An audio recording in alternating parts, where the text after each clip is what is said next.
کر سکتے۔ اللہ رب العالمین نے ہمارے اوپر بے شمار انعامات احسانات کیے، مگر عزیز ساتھیوں ایک انعام ایک نعمت بھی ایسی نہیں ہے جس کو اللہ تعالیٰ نے گنوایا ہو، جس کا اللہ تعالیٰ نے احسان جتایا ہو، مگر ایک نعمت ایسی ہے کہ قرآن کریم کے اندر اللہ رب العالمین یہ بات ارشاد فرماتے ہیں، فرمایا لَقَدْ مَنَّ اللَّهُ عَلَى الْمُؤْمِنِينَ، اے مومنوں بڑی نعمتیں تمہارے اوپر کی ہیں، مگر یاد رکھنا ایک نعمت ایسی ہے جس کو میں نے تمہارے اوپر کر کے سب سے بڑا احسان کر دیا ہے۔ وہ نعمت یہ ہے کہ اپنا آخری نبی جناب محمد الرسول اللہ علیہ السلام کو مبعوث کیا اور تمہیں ان کی امت کے اندر شامل کر دیا ہے۔ حضرات اللہ کے نبی علیہ السلام کو اللہ نے مبعوث کیا اور قرآن کریم کے اندر اللہ رب العالمین نے آقا علیہ السلام کے بارے میں ارشاد فرمایا یاد رکھنا اتنا عظیم، اتنی شان والا، اتنے مقام والا، اتنے مرتبے اور منزلت والا پیغمبر تمہیں عطا کیا ہے، یاد رکھنا اس کا حق یہ ہے اپنے ماں باپ سے بڑھ کے، اپنی جان سے بڑھ کے، اپنی اولاد سے بڑھ کے، الغرض یہ کہ ہر چیز سے بڑھ کے فرمایا اگر تم نے میرے پیارے پیغمبر جناب محمد رسول اللہ علیہ السلام سے محبت نہ کی، عقیدت نہ کی، فرمایا جان لو نہ تمہیں دنیا کے اندر کوئی فائدہ پہنچے گا، نہ کل قیامت کے روز تجھے کوئی فائدہ پہنچے گا۔ کوئی عمل انسان کرے دنیا کے اندر، فرمایا کوئی عمل بھی تجھے اللہ کے یہاں فائدہ نہیں دے سکتا اگر تم نے ہر چیز سے بڑھ کے میرے آخری نبی جناب محمد رسول اللہ علیہ السلام سے محبت نہ کی۔ اور پھر قرآن کے اندر اللہ رب العالمین نے اعلان کیا، فرمایا اہل ایمان کی صفت یہ ہے والذین آمنوا اشد حبا للہ، لوگوں یاد رکھو اہل ایمان ہر چیز سے بڑھ کے اللہ سے محبت کرتے ہیں،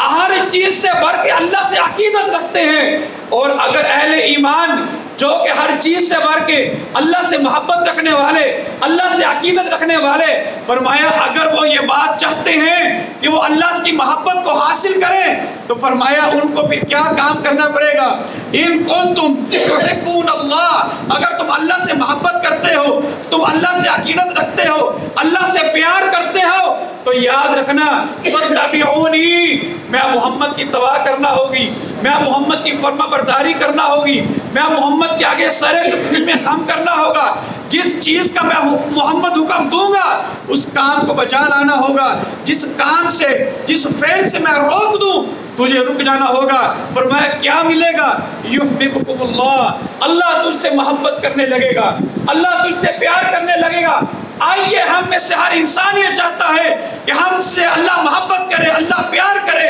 اللہ رب العالمین نے اس کا قاعدہ، اس کا کلیہ قرآن کریم کے اندر ذکر کر دیا، فرمایا میری محبت حاصل کرنا چاہتے ہو تو یہ کام ہر صورت کرنا ہوگا کہ میرے بھیجے ہوئے پیارے نبی جناب محمد الرسول اللہ علیہ السلام کی اتباع فرما برداری کرنا ہوگی۔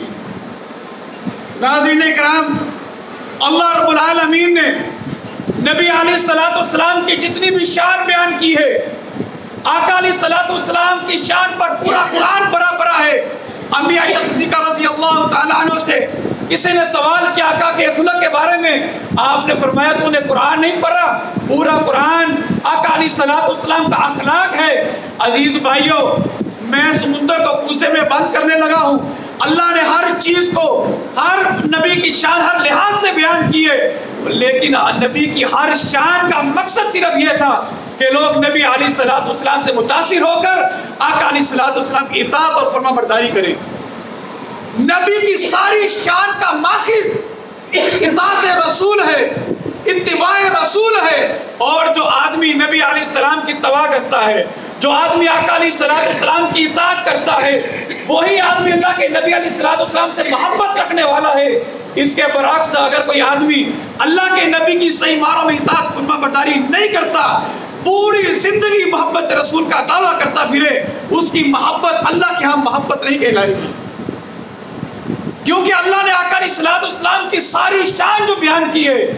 اس کا نقطہ نظر صرف ایک ہے، آقا علیہ الصلوۃ والسلام کو رسول مان لیا جائے، آپ سے متاثر ہوا جائے، آپ کی سیرت پر عمل کیا جائے۔ عزیز ساتھیو غور فرمائیے گا، اللہ تعالیٰ نے سورہ النساء کے اندر اعلان کیا ہے، فرمایا یا ایھا الذین آمنو، اے ایمان کا دعویٰ کرنے والو، اے وہ لوگوں جنہوں نے کلمہ پڑھ کے میری الوہیت کا دعویٰ کیا ہے، جنہوں نے کلمہ پڑھ کے میرے پیارے نبی علیہ الصلوۃ والسلام کو اپنا رسول تسلیم کیا ہے۔ دیکھیں اللہ تعالیٰ نے پوری دنیا کو مخاطب نہیں کیا،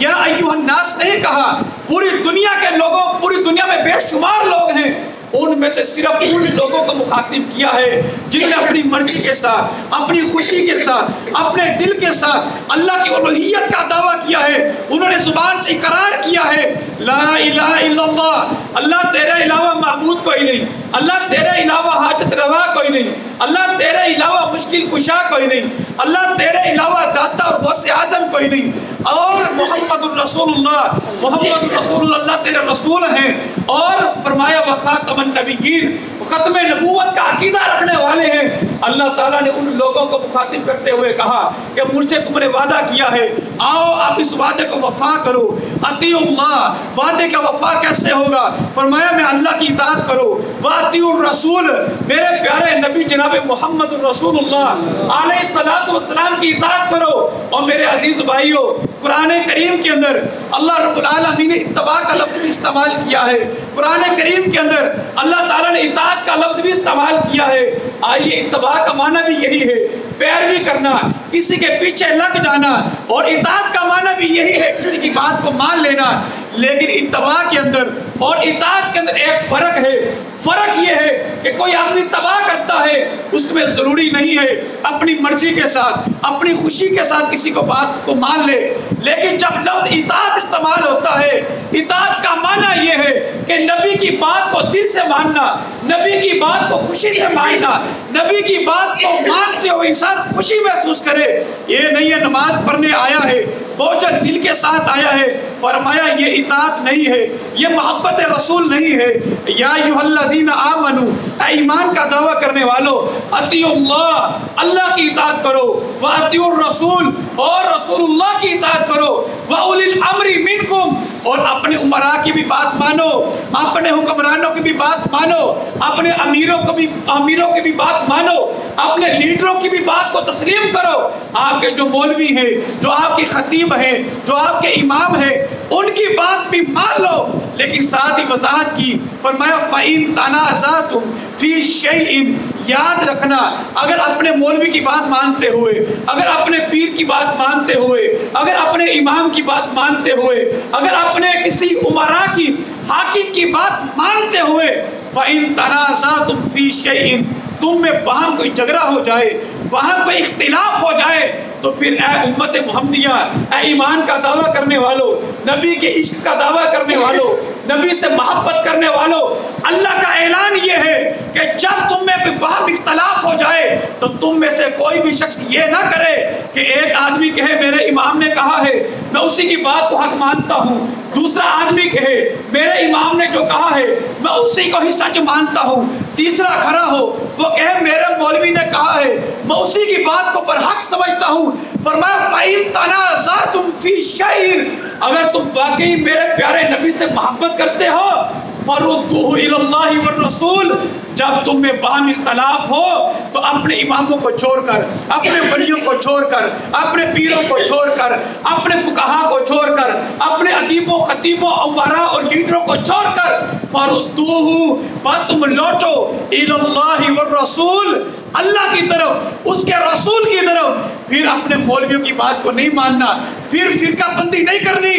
اپنے فرقوں کے اندر بند ہو کر نہیں رہ جانا، بلکہ اللہ اور اس کے رسول کی طرف لوٹنا ہے، اللہ سے پوچھنا ہے، قرآن سے پوچھنا ہے، اللہ کے نبی سے مراد حدیث سے پوچھنا ہے کہ اس مسئلے کا حل کیا ہے۔ اللہ اعلان کرتے ہیں، فرمایا ان کنتم تؤمنون باللہ، اگر تم اپنے وعدے میں سچے ہو، اگر تم اپنے دعوے میں سچے ہو، ایک ہے تم اللہ پر ایمان لاتے ہو، فرمایا وبالیوم الآخر، اور اگر تمہارے اندر ذرہ برابر بھی آخرت کا ایمان ہے کہ تم نے مر کے اللہ کے پاس حاضر ہونا ہے،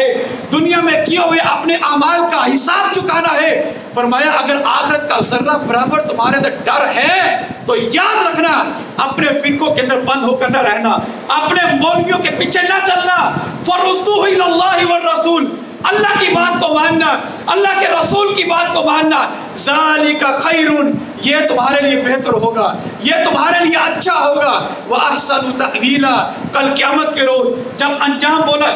بولا جائے گا، جب لوگوں کو ان کا رزلٹ پیش کیا جا رہا ہوگا، فرمایا اس وقت تمہارے لیے خیر ہوگی اگر تم نے یہ کام کیا۔ عزیز ناظرین، قرآن کی دوسری آیت سورہ احزاب کے اندر اللہ اعلان فرماتے ہیں، فرمایا وَمَا كَانَ لِمُؤْمِنٍ وَلَا مُؤْمِنَةٍ، کسی مومنہ مرد کے لیے، کسی مومن مرد کے لیے، وَلَا مُؤْمِنَةٍ، اور کسی مومنہ عورت کے لیے یہ جائز نہیں ہے، اِذَا قَضَى اللَّهُ وَرَسُولُهُ أَمْرًا، کہ ایک چیز کا فیصلہ اللہ نے کر دیا ہے، اللہ کے رسول نے کر دیا ہے، أَن يَكُونَ لَهُمُ الْخِيَرَةُ مِنْ أَمْرِهِمْ، کہ کوئی انسان یہ سمجھے کہ اب اس کا بھی اس معاملے میں کوئی اختیار باقی ہے۔ کیا کوئی انسان بھی اس بارے میں اپنی رائے رکھتا ہے؟ جس کا فیصلہ اللہ نے کر دیا، جس کا فیصلہ اللہ کے رسول نے کر دیا، فرمایا وہ مومن ہی نہیں ہے جو یہ بات سمجھے کہ آپ اس کی بھی رائے کو حیثیت رکھتی ہے۔ فرمایا اللہ رب العالمین نے وَمَن يَعْصِ اللَّهَ وَرَسُولَهُ، جس آدمی نے اللہ کا اور اس کے رسول کا حکم آ جانے کے بعد اپنا حکم چلایا، یعنی اس کی نافرمانی کی، پر جان لے فَقَدْ ضَلَّ ضَلَالًا مُبِينًا، دنیا کے اندر بھی گمراہ ہے، کل قیامت کے روز بھی بھٹکتا رہے گا، نہ دنیا کے اندر اس کو حق ملے گا، نہ کل قیامت کے روز اس کو سکون اور چین ملے گا۔ ناظرین کرام، اللہ رب العالمین نے اپنے نبی کو رسول بنایا ہے۔ رسول کا مقصد کیا ہے؟ رسول کا معنی یہ ہے جس کو اطاعت کی جائے، جس کی فرما برداری کی جائے۔ اللہ رب العالمین نے اپنے نبی کے اوپر جتنے بھی انعامات کیے ان کا محض ایک ہی مقصد تھا کہ لوگ میرے نبی علیہ السلام کی اطاعت کریں، آقا علیہ السلام کی فرما برداری کریں۔ آپ دیکھیے گا ذرا اللہ کی محبت کا اندازہ کیجئے، اللہ کا اپنے نبی کے ساتھ تعلق کا اندازہ کیجئے۔ اللہ نے اعلان کیا ہے، فرمایا وَمَن يُطِعِ الرَّسُولَ، اور کائنات کے لوگوں یاد رکھنا میرے پیارے نبی کو کوئی عام سا نہ سمجھنا، جس آدمی نے میرے پیارے نبی کی اطاعت کی، وَمَن يُطِعِ الرَّسُولَ، جس نے میرے نبی کی فرما برداری کی، وَمَن يُطِعِ الرَّسُولَ، جس نے میرے نبی کا حکم مانا، یاد رکھیں فقط اطاع اللہ، اس نے میں اللہ کی اطاعت اور فرما برداری کی ہے۔ نبی کی اطاعت کو، نبی کی فرما برداری کو، نبی کی بات کو ماننے کو اللہ نے اپنی بات ماننے سے قرار دیا ہے۔ اور کیوں نہ قرار دیتے میرے عزیز بھائیوں، ایک بہت ہی اہم بات کرنے لگا ہوں، آپ یقین مانیے گا ہمارے تمام مسائل کا، تمام اختلافات کا حل ہی یہی ہے۔ اگر آج کی گفتگو آپ اچھے طریقے سے سماعت فرما لیں، میں امید کرتا ہوں کہ اللہ تعالیٰ آپ کے دلوں کو کھول دے گا۔ اللہ نے قرآن کریم کے اندر اعلان کیا ہے، فرمایا الَّيَوْمَ أَكْمَلْتُ لَكُمْ دِينَكُمْ وَأَتْمَمْتُ عَلَيْكُمْ نِعْمَتِي، اور کائنات کے لوگوں میں نے تمہارے اوپر جو دین نازل کیا اسلام، اسے مکمل کر دیا ہے۔ اور جانتے ہو اسلام کا نصاب کیا ہے؟ ہر مسلمان جانتا ہے کہ اسلام کا نصاب اللہ کا قرآن ہے، نبی علیہ السلام کا فرمان یعنی حدیث مبارکہ ہے۔ اسلام صرف اللہ کی بات کا نام ہے اور رسول اللہ کی بات کا نام ہے۔ اسلام میں تیسری کی بات نہیں ہے، تیسری کی بات کی گنجائش نہیں ہے۔ فرمایا اللہ تعالیٰ نے اِنَّا نَحْنُ نَزَّلْنَا الذِّکْرَ، میں نے جس دین کو نازل کیا، میں اللہ نے اس دین کو محفوظ کر دیا۔ قرآن بھی محفوظ ہے، حدیث بھی محفوظ ہے۔ اور میرے عزیز ساتھیوں، وقت نکال کر مسجد میں آئے ہو، اللہ کا قرآن سننے کے لیے آئے ہو، اللہ سے دعا کرتا ہوں اے اللہ آج اس پروگرام کی نسبت سے ہمارے دلوں کو اپنے دین سے، اپنے نور سے منور کر دے۔ اللہ تعالیٰ نے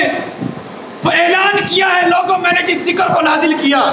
جو قرآن نازل کیا، جو حدیث نازل کی، میں نے اس کو محفوظ کر دیا ہے۔ مجھے بتلائیے جس دین کو ہمارے اللہ نے محفوظ کیا ہے، ہمارے اللہ نے جس دین کی حفاظت کی ذمہ داری اٹھائی ہے، کائنات میں کسی کی ہمت ہے، کیا کسی کی جرت ہے کہ وہ اس دین کو بدلے؟ ہے کسی کی جرت؟ پھر مجھے بتلائیے ذرا ہمارے دین کے اندر کیا نماز نہیں ہے؟ کیا نماز نہیں ہے دین میں؟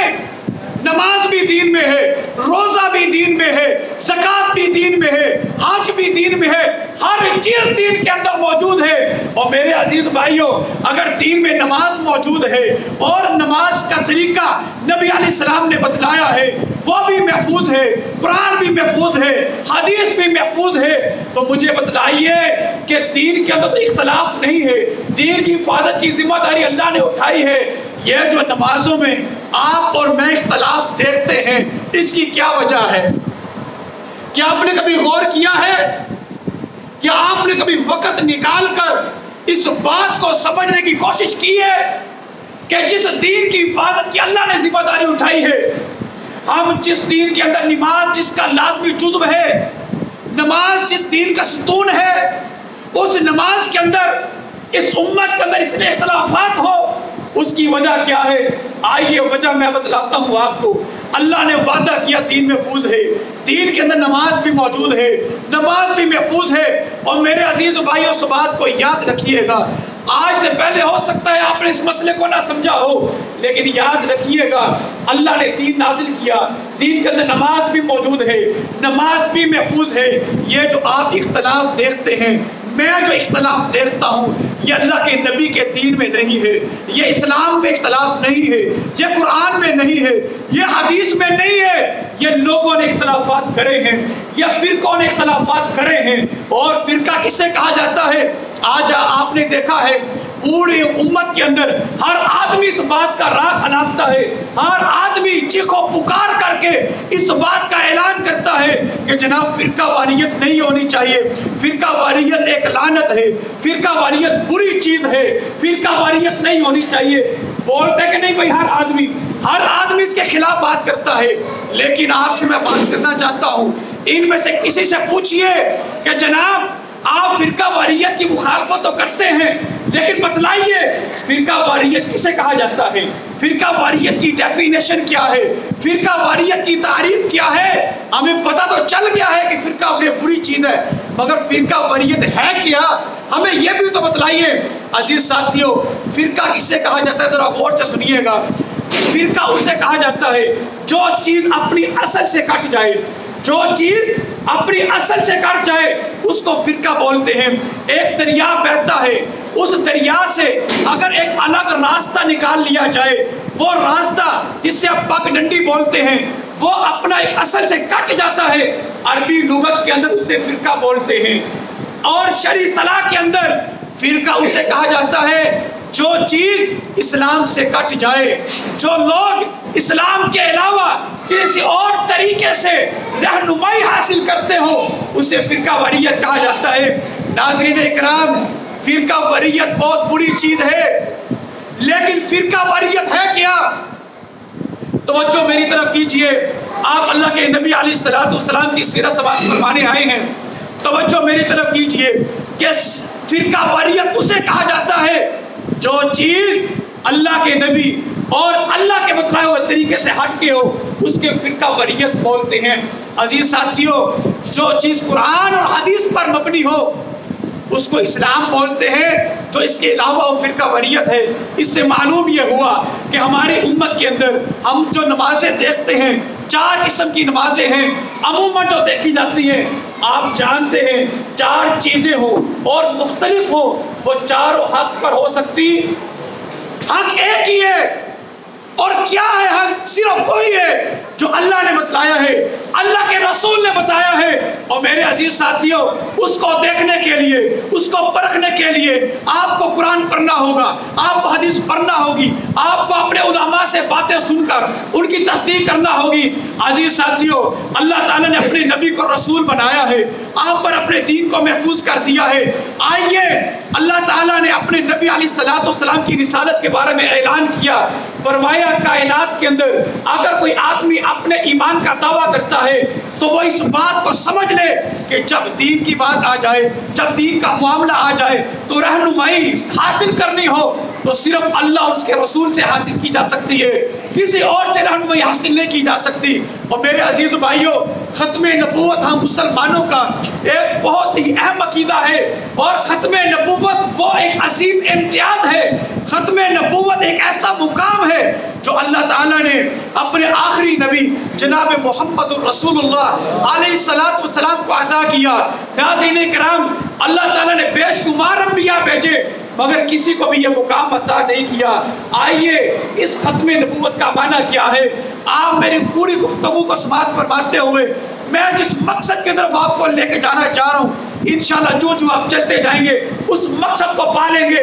اللہ تعالیٰ نے آقا علیہ السلام کو خاتم النبیین بنایا ہے۔ ختم نبوت کا معنی کیا ہے؟ ختم نبوت کا معنی یہ ہے کہ اللہ کے نبی علیہ السلام بحیثیت نبی آخری ذات ہیں، اور آقا علیہ السلام کی بات بحیثیت نبی آخری بات ہے۔ عزیز ناظرین، جیسے اللہ کے نبی علیہ السلام کے بعد کوئی نبی نہیں آنے والا، بعین ہی دین میں اللہ کے نبی علیہ السلام کی بات کے بعد کسی اور کی بات ہی ہو سکتی نہیں ہو سکتی۔ یہ ہے عقیدہ ختم نبوت، اور اس عقیدے کے حوالے سے ہی اللہ تعالیٰ نے اپنے پاک کلام قرآن میں اعلان کیا، لوگوں جس آدمی نے میرے نبی کی اطاعت کی، میرے نبی کی بات کو مانا، گویا کہ اس نے میں اللہ کی بات کو مانا۔ یعنی اللہ تعالیٰ ہم سے صرف ایک چیز کا مطالبہ کر رہا ہے، اور وہ مطالبہ یہ ہے کہ اے لوگوں، صرف میں محمد، میرے پیارے پیغمبر محمد رسول اللہ علیہ السلام کی اطاعت اور فرما برداری کرو۔ صرف ایک آرڈر ہے، صرف ایک فرما برداری کرنی ہے، صرف ایک کا حکم ماننا ہے، اور وہ حکم ہے جناب نبی علیہ السلام کا۔ عزیز ساتھیو، آقا علیہ السلام کے اس ختم نبوت کا تقاضا کیا ہے؟ اس کا تقاضا یہ ہے